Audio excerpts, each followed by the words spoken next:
the dream God gave you was the very thing that got you betrayed? What if doing the right thing didn't protect you but landed you in prison? And what if the delay wasn't denial, but preparation? This is the story of Joseph, a man who went from betrayal to bondage, from prison to palace, not because life was fair, but because God was faithful. Joseph was young, favored by his father, marked by a dream. He dreamed of sheaves bowing to his sheaf of the sun, moon, and stars bowing before him. But timing matters. Joseph shared the dream too early with the wrong people. His brothers didn't see purpose, they saw pride. Jealousy grew. Hatred followed.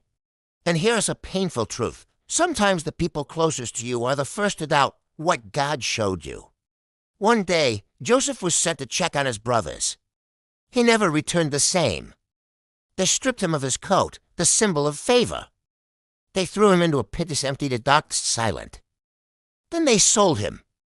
Not to enemies, to strangers. Joseph didn't just lose family. He lost identity, he lost security, he lost home. But God never lost sight of him. You may be in a pit today, but the pit is not the end of your story. Joseph was taken to Egypt, sold as a slave to Potiphar, from favored son to servant. But watch this, God's presence didn't leave when his status changed. Joseph worked with excellence, integrity, discipline, and everything he touched prospered. This is powerful. Joseph didn't wait for a better situation to become a better person, Seasons aren't meant to promote you, they're meant to refine you.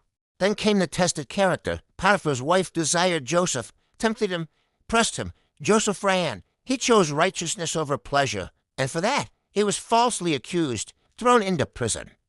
Let that sink in. Joseph did the right thing, and it cost him everything. Sometimes obedience feels unfair, but God is always keeping score. Prison.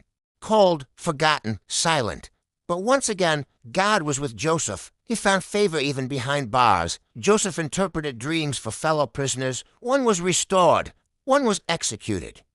Joseph asked for one thing. Remember me? They didn't. 2 years passed. 2 years of silence. Here's the lesson. Delays don't cancel destiny. What God promised will arrive, even if it feels late. One night, Pharaoh had a dream. No one could interpret it. Suddenly, wait, there was a man in prison. Joseph was called. From prison, straight to the palace, in one day, Joseph interpreted the dream. 7 years of plenty. 7 years of famine. Pharaoh didn't just reward him, he promoted him. Joseph became second in command over all Egypt. From chains to a crown, years later, famine came.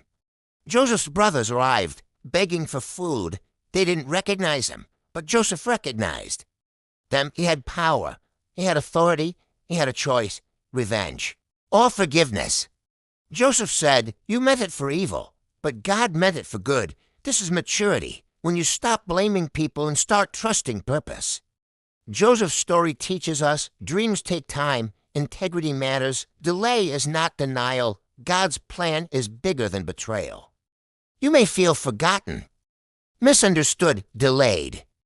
But remember, God is working behind the scenes.